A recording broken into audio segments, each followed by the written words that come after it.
welcome. Hit the like button, hit subscribe, hit the bell. Thank you for listening. Share the show. Let's get started.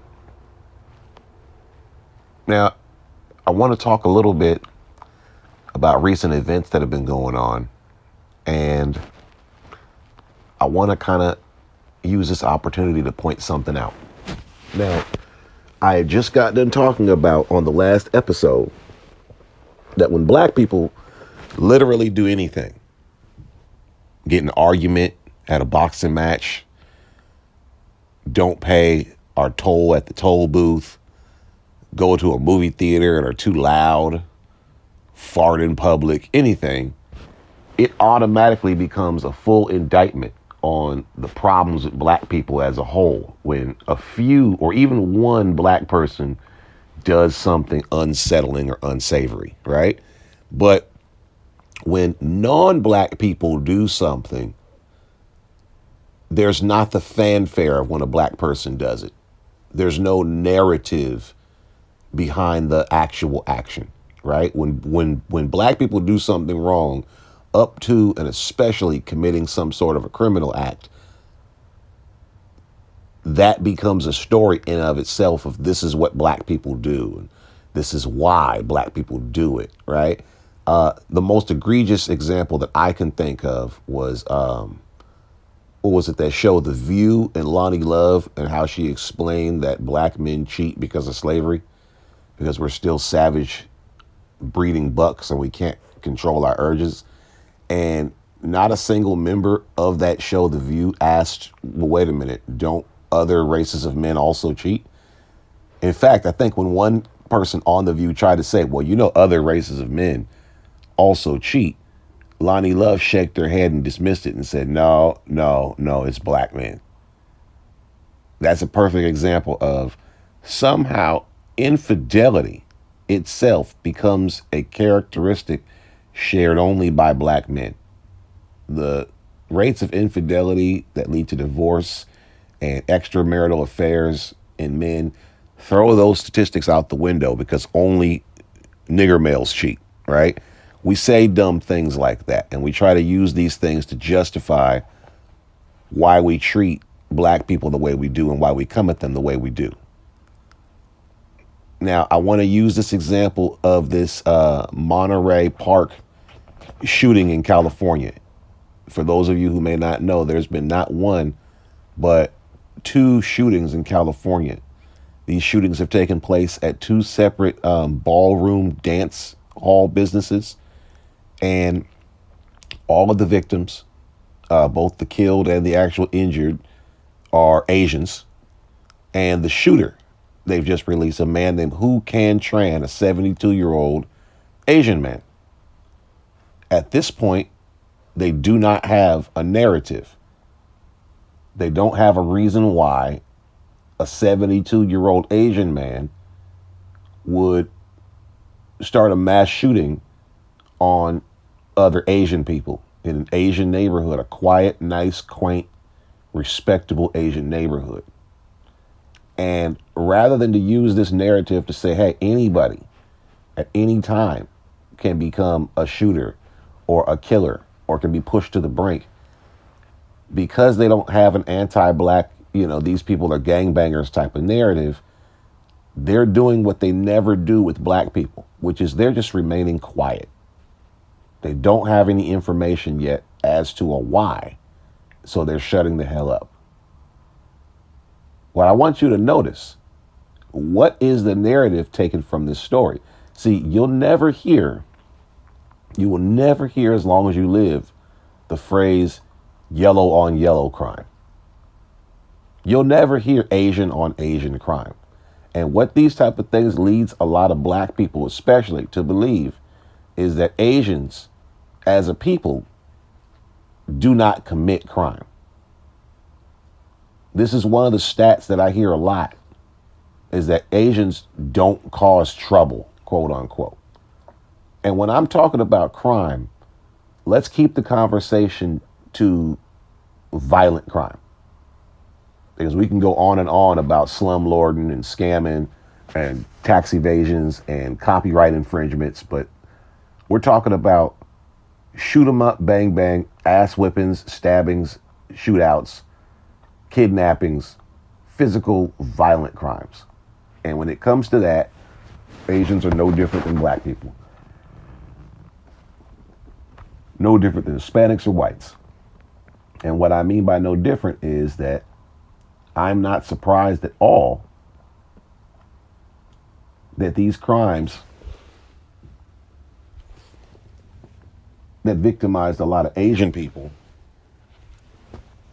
are carried out by an Asian assailant. And the reason why I'm not surprised is because this is literally how that stat goes. You have to have people in your social network that you interact with.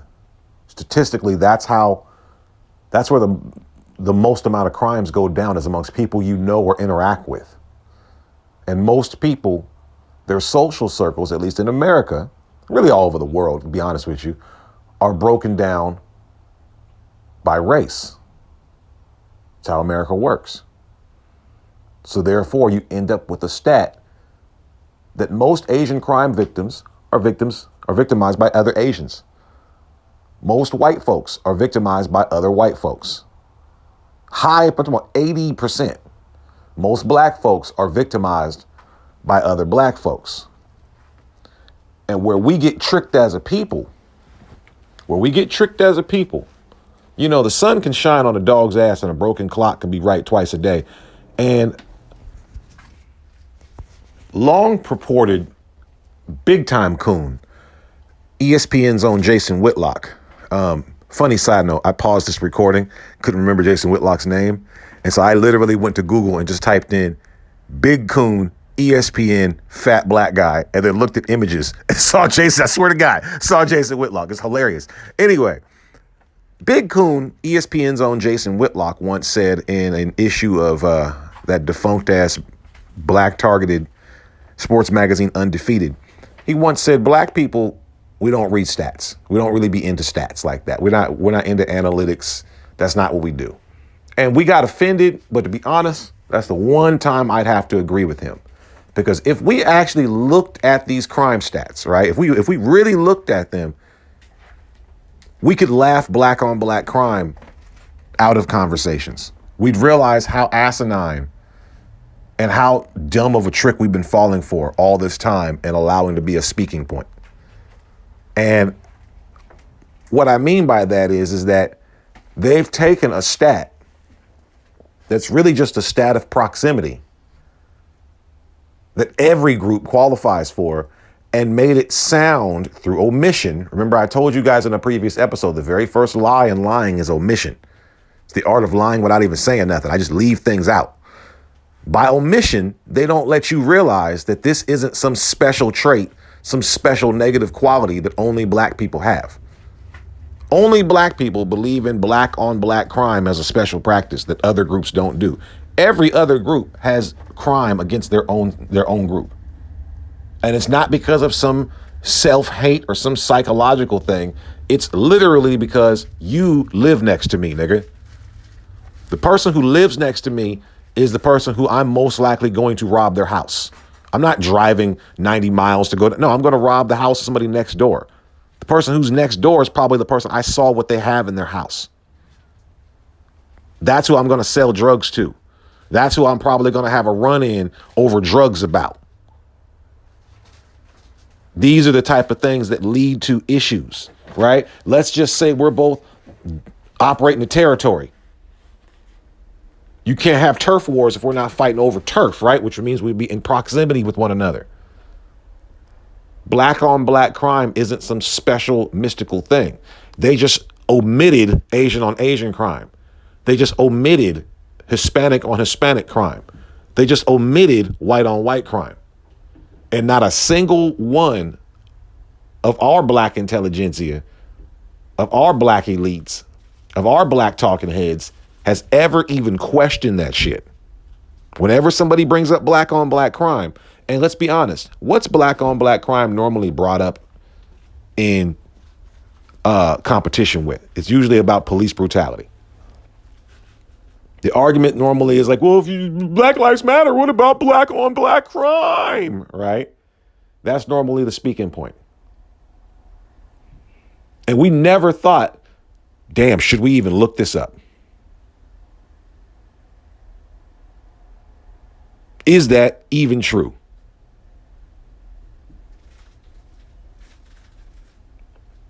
And the reason you feel that way about quote unquote black on black crime, which is just crime, right? The reason why you feel that way, and this is another thing that always cracks me up about black on black crime being brought up in relation to police brutality. If we're using black on black crime, that we're admitting that there's a crime involved and that the person who's committing the crime is probably black. So we're talking about at least one black criminal, right?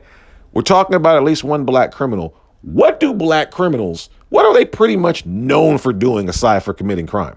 Going to jail and doing time, right? So black criminals are convicted when they commit crimes. White police officers, white police officers, because when that black dude shot that white woman, his ass went straight to jail. White police officers who commit crimes against black people are given medals of valor and desk time, paid leave, and sensitivity training. That's the problem that black people have, right? So black on black crime as a counter is irrelevant, right? But getting back to this in relations to Asians, we're not going to hear anything about Asian self-hate. You notice that? We're not going to hear anything about Asian self-hate, even though not confirmed with this one, but definitely with a previous crime of a half Asian boy shooting up a school and shooting every white woman he saw. That was 100% Asian self-hate. Y'all don't remember Elliot Rogers? The little half Asian, half white dude that was shooting up a bunch of women? Hell, this was also in California. It was like 2014. And they covered that up. Oh, it's just random. We got to do something about gun violence. No, he had a whole manifesto. And his frustration was the fact that he was half Asian. He was Chinese on his mother's side. And he felt that was a flaw. And he hated that about himself because it made it to where he felt like he couldn't get white women. He thought being half Asian and half white, he was combined with what he called two superior races. But when he went to college, all them white women wanted black dudes. And he couldn't figure that out. So what did he do? He blamed that on his Asian side. He was shooting up white women and shooting up Asians. That dude had literal textbook Asian self-hate. They is their own worst enemies. It's never called Asian on Asian crime. It's never looked at like Asian self-hate, right? You notice all the stop Asian hate shit, them niggas was real silent. They was chomping at the bit waiting for this was going to be the lick. Ooh. Oh God, oh my God, it's in California. Maybe it's a black guy. Maybe it's a Hispanic. We can get a lot of money off of. Oh, it's another Asian. Oh, it's another Asian. Maintain radio silence. And we're not going to know why this dude did it. It's probably going to be something stupid like, oh, they tried to close my dance floor down or I got divorced. But it's not going to be looked at as how they look at black on black crime. Yet it's the same damn thing. See, when you talk about black on black crime, it's all written off in your head.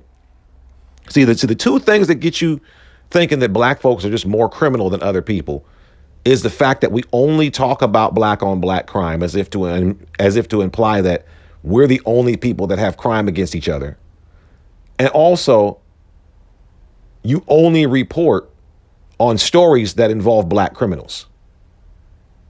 You only report on stories that involve black criminals. If ever you look on TV and they talking about a crime wave, they're never going to show you a lot of these white meth heads running around taking penitentiary chances. They're never going to show you any of these random, which they could be any color. I've seen all different colors of the rainbow when it comes to these damn fentanyl fiends. They never show you the different groups. They always reserve it to showing you some skinny black kid in a hoodie.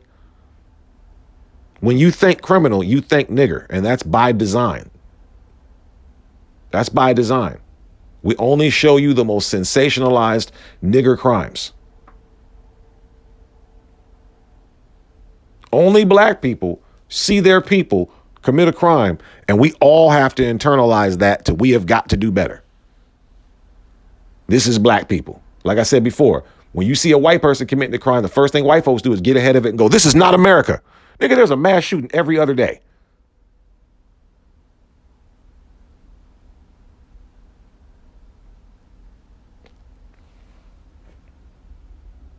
I want us to look at this because now these stats have gotten so out of control. Now there's a notion being pushed around that 80% of the murders of white folks are being committed by black people. There's some pro-cop, back the blue stat that's being pushed right now that tries to purport that most murders in America are committed by black people, including murders of white folks. And this would be comical if it wasn't for the fact that a lot of white folks walk around thinking that. That gets drummed into their head so much. But what a lot of white folks don't understand is 73% of white people don't even know any black people. They don't even have any people of color, meaning Asians, Hispanics, Arabs, black people, anybody in their entire social circle. They don't work with niggas. They don't know anybody that's not white. 73% of white people in America in 2023. Not even because they don't like black, they don't know any. So the odds of a black person committing a crime against you, much let alone a murder, if you're white, for it to be 80-something%, you would have to be in some kind of a weird Walking Dead, The Last of Us scenario where all the black people have been taken over by some sort of a freak fried chicken accident and we become zombies and shit. And we're just jumping on your back from out of the bushes and shit like that. That would be that's the only way reality would reflect the numbers of 80% of white murders being committed by black people. That's not even true in South Africa. That's how rare that is. We've always been a segregated group of people.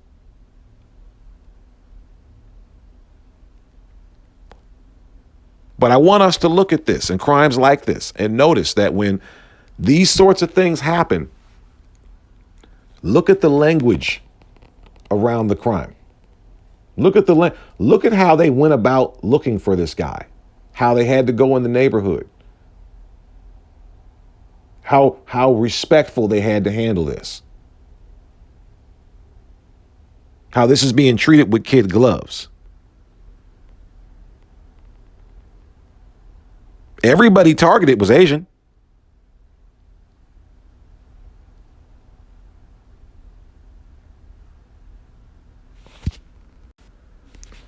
See, it's time we have a talk about the Asians because the Asians, and I mean all of them, Chinese, Japanese, Vietnamese, anybody over here living in America under an Asian American banner. Yes, you too, Indians, since y'all want to all be Asian now. Asians have been playing a dual game for a long time when it comes to race relations in America. Asians can transform from next to white honorary Aryan, white power adjacent in one breath and turn into people of color in the next, depending on what side they perceive to be more advantageous.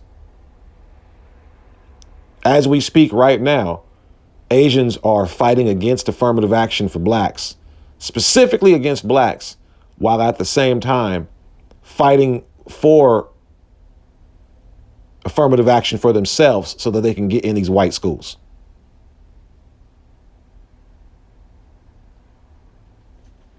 Remember, and I like to point out specific things about something that intrigues me.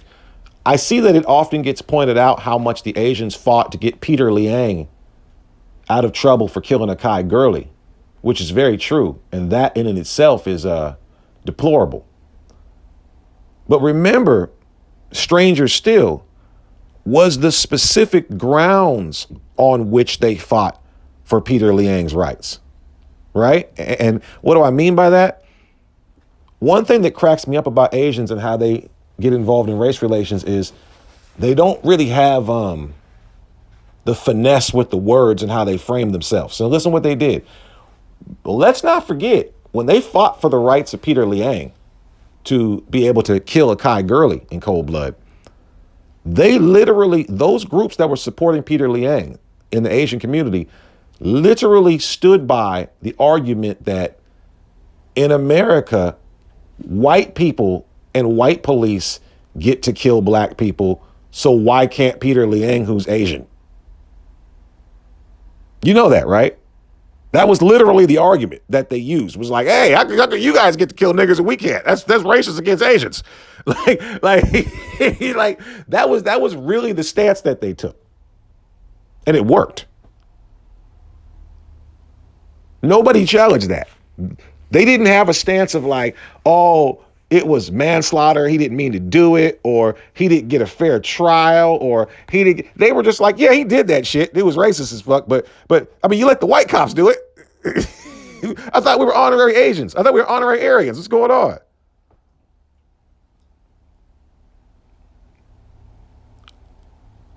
Asians will take whatever side of the racial identity argument is beneficial at the time.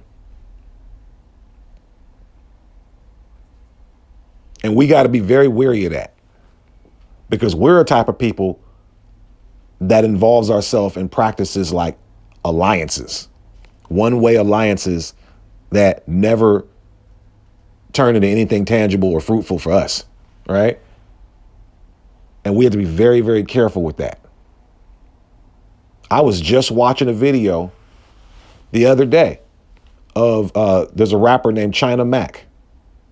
Now, China Mac, and this is something else I always find very, very interesting about how we as a people, especially in this country, look at crime the second the criminals are not black, right?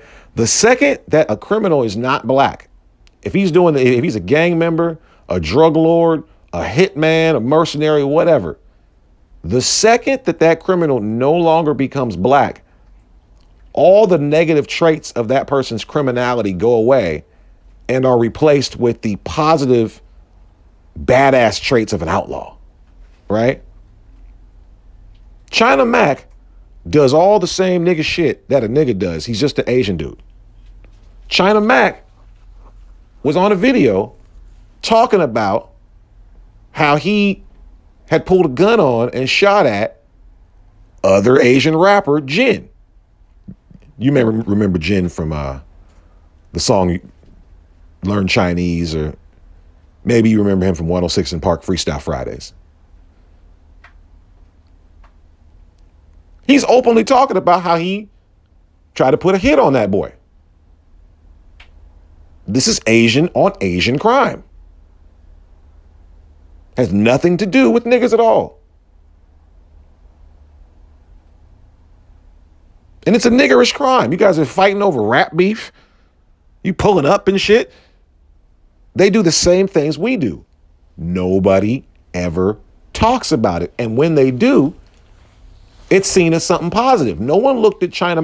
I'm looking through the comment section, and no one's telling China Mac, look what you're doing to your own people. This is deplorable. You guys are glorifying violence and gang member activity and drugs culture. No. All of a sudden, oh, see them Asians is gangster too, nigga. Ooh, you see, hey man, they get down. Ooh, look at it. Now all of a sudden, there's a romantic element to it.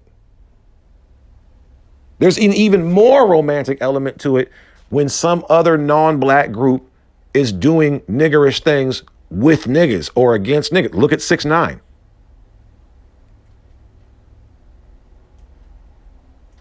We have this myth where we go, oh, these other groups, they don't do these things. They care about their culture. They have culture. Man, they do the same shit in their cultures.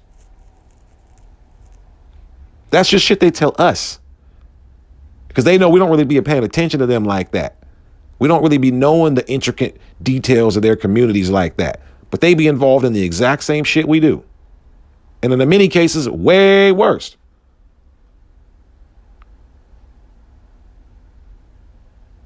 Look at all the gang stuff, all the criminal activity that's glorified simply because it's not niggas doing it. People will talk about black gangs and black criminals and this, that, and the third, and then go home and watch Sons of Anarchy or Breaking Bad.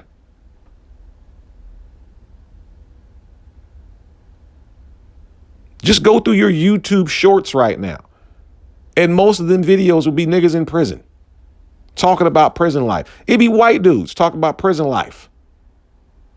These people become whole celebrities on the internet.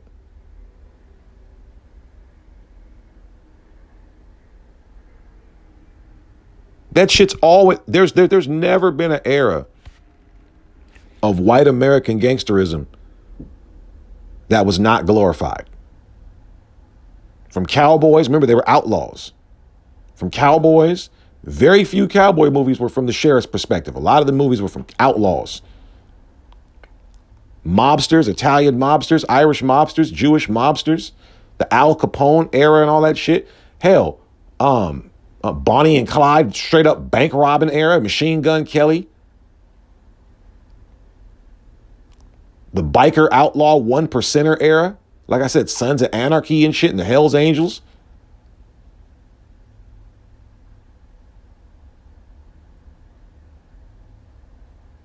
Those things have always been celebrated.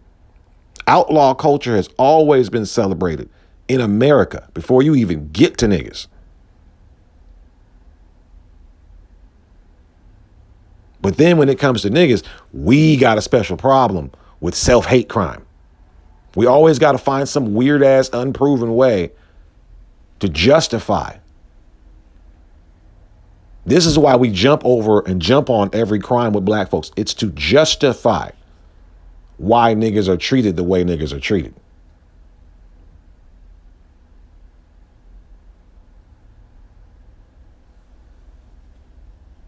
Now, this dude had already killed himself. So we're never going to find out from the horse's mouth unless he left some kind of manifesto why he did what he did and why he targeted who he targeted.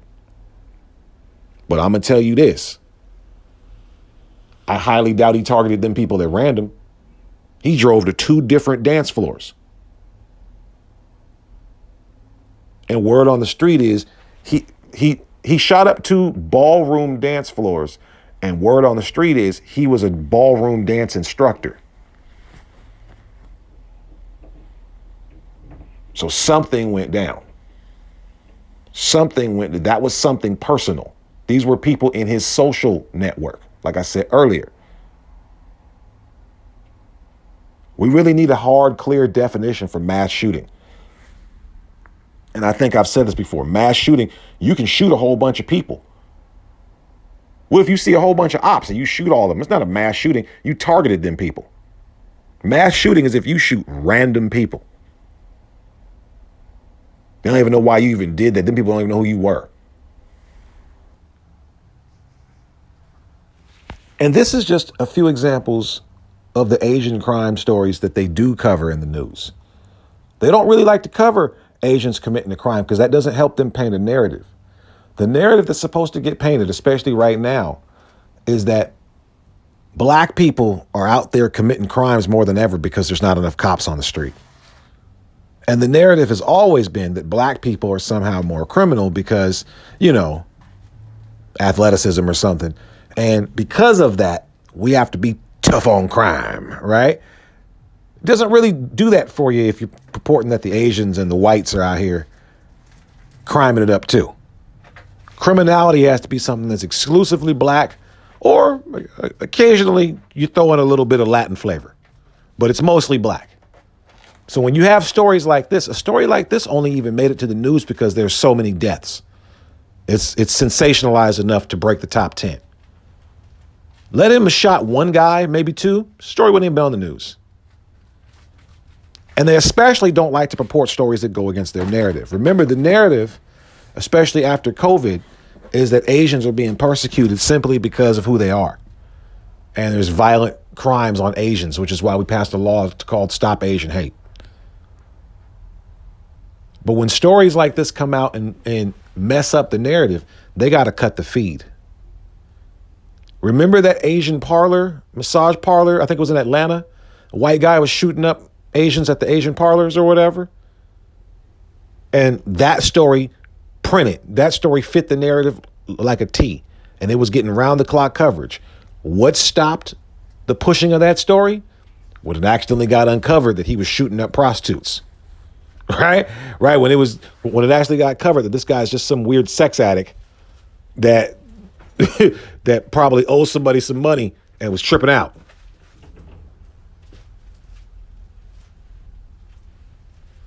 We can't uncover that you guys got some illegal prostitution ring going on because that would make Asians look bad.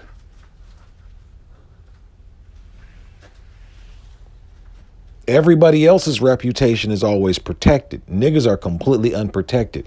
When somebody in the black community does something wrong, we collectively do that as a practice because we ain't shit.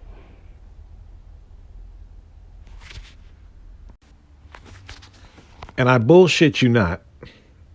As I'm recording this, I'm just now finding out that there's yet another mass shooting of Asian people in California, this time in San Francisco, in Half Moon Park or whatever it's called. And the suspect they found is another older Asian guy. The people that they shot this time, they're being a little more specific. They said Chinese immigrants. This is starting to fit a pattern.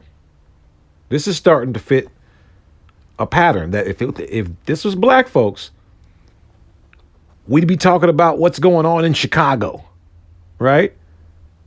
We'd be talking about black on black crime. That's the narrative we'd be talking about. We're not talking about inter-Asian conflict. We're only allowed to look at these people who are victims. You know, it's not good anybody getting shot and killed. This one looks like he killed, confirmed 7 dead. We're only talking about this how we should, from the aspect of the victims. If you look at both news reports, the key words are letting the people in the neighborhood know exactly when that neighborhood is safe again because the criminal has been apprehended or has killed themselves. And there's absolutely no shutting of the victims. Now, we're going to find out from both of these in a few days what the hell has been going on. And it's possible that they could both be linked. It's possible they could be two completely coincidental issues that went down. But one thing's for certain.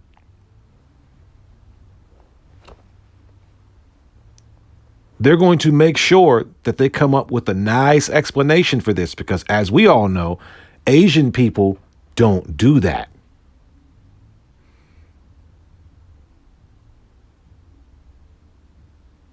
Let's look at this right now.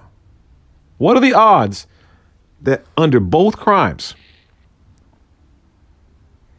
not just two Asian guys, two older Asian males, and in both instances, they went and shot up multiple locations, almost as if they were activated to do this. And I'm not talking about mind control. I'm talking about told by somebody or something, hey, go shoot these areas up.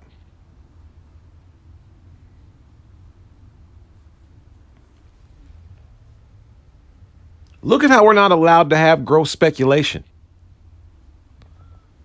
We're not allowed to say, see, this is it's not the hip hop music. You see what I'm saying? You see how we're not allowed to take something that they clearly are doing and link it to their culture or their character. The first thing people do when another group does something like this or anything criminal, they say, oh, that guy's crazy. He's a crazy lone wolf. Look at this crazy lone wolf acting completely on his own outside of society somehow.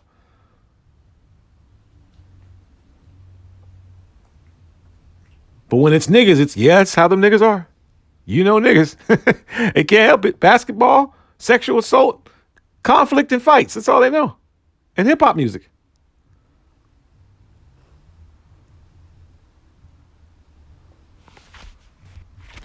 If you live in these other communities, you full and well understand that these type of situations are not uncommon. Oh, and by the way, this is another point of interest. These are not poor people. These are not poor communities. This is San Francisco. The other spot was in a ritzy part of town in LA. These are not poor communities. These are not young, brash people that don't understand how to control their emotions. These are 72 and 67-year-old Asian men. So all the excuses are out the window.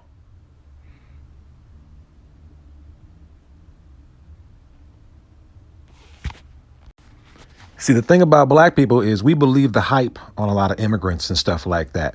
A lot of these people that come over here, they come from the ghettos of where they come from. They be just as ghetto as your average ghetto nigga. That's why you see in all these confrontations that you see black women have with these Asian shop owners, who's normally the first ones throwing the punch or getting violent or getting disrespectful? It'd be the Asian person. They'd be the first person ready to go ahead and swing on you or throw acid in your face, because that's how they get down where they're from. And like I'm always saying, if you remove the black person from the action, all of a sudden a negative thing becomes a positive thing. Because think about it. If you're a black business owner and you deal with the unhappy customer by throwing acid in their face or locking the door on them or putting them in a chokehold or something like that, if you dealt like that, if you dealt with your customers like that as a black business, you would be a hood ass, ghetto ass black business that people wouldn't like. That'll be, see, black folks are so violent. Black folks is ghetto and confrontational. But when we see Asians do these things in these videos, we see, look, they tough. See, they ain't gonna let black folks pick on them. Look, because we assume them black folks deserve that shit. We assume that.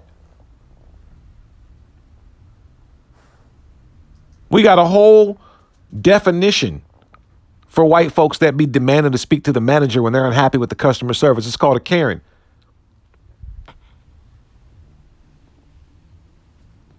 You will have unhappy customers at times. You don't get to deal with that shit by going upside somebody's head. I got video after video after video of Asian store owners and Asian nail shop owners and stuff just going upside black women's head. I'm not talking about even black women that are cutting and running and they're women that are waiting at the counter saying, hey, I'm unhappy with this service. And all of a sudden you getting kung fu chopped in your jaw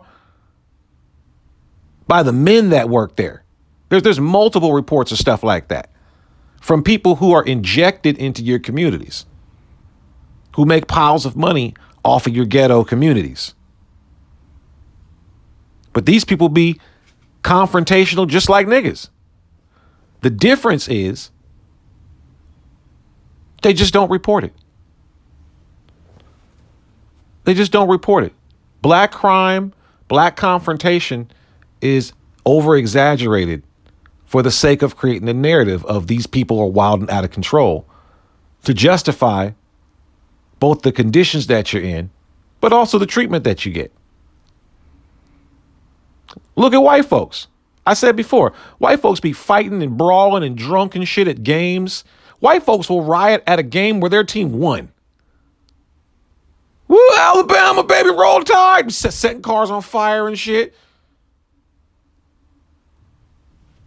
White boys at them college, you know how many girls have been raped and sexually assaulted, and how many fights and brawls and stabbings and shootings done broke out at them white boy college frat parties and shit all over the country?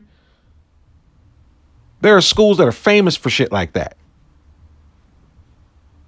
These are young white kids getting down. They don't report all that stuff unless it breaks a certain threshold of sensationalism. White guy shoots his white friend over at a college frat or whatever. No, it doesn't get reported. White guy shoots 10 guys at a college frat. That'll get the news. But a black person do any damn thing that's front and center on the news.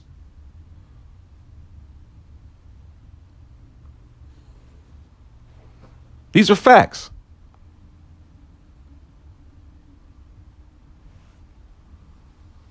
They don't even really keep track.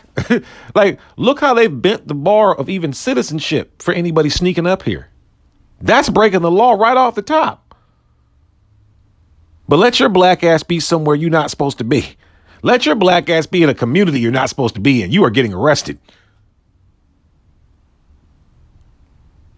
Niggas get the cops called on them for looking suspicious.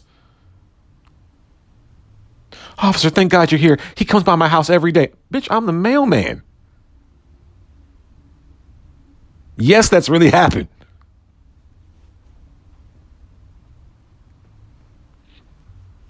All these communities commit crime.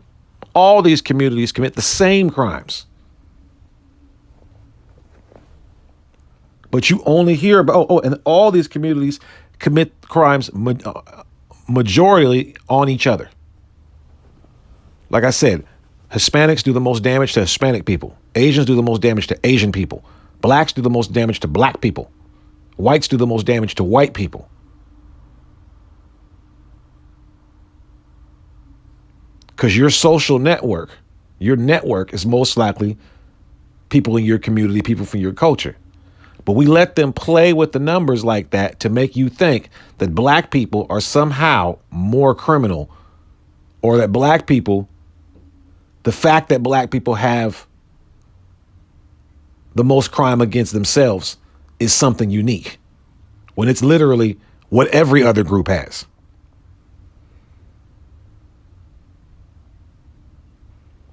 The fact that we don't ever argue that back publicly, the fact that the phrase black on black crime is a seriously pushed argument amongst white circles shows you that we haven't really been adequately pushing back on this shit. Certain things should be laughed out the room and dead on arrival. Certain things should give away, because we know a lot of these white dudes that make these arguments are insincere. You know what I mean? But certain things should be like exposure when they do that shit. Like, oh, this nigga's a eugenist.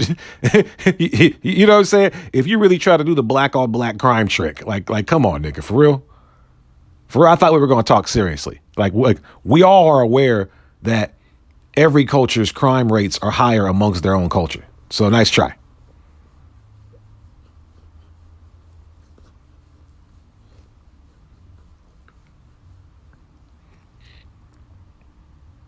I'm going to sign off on this episode before some more Asians start shooting each other.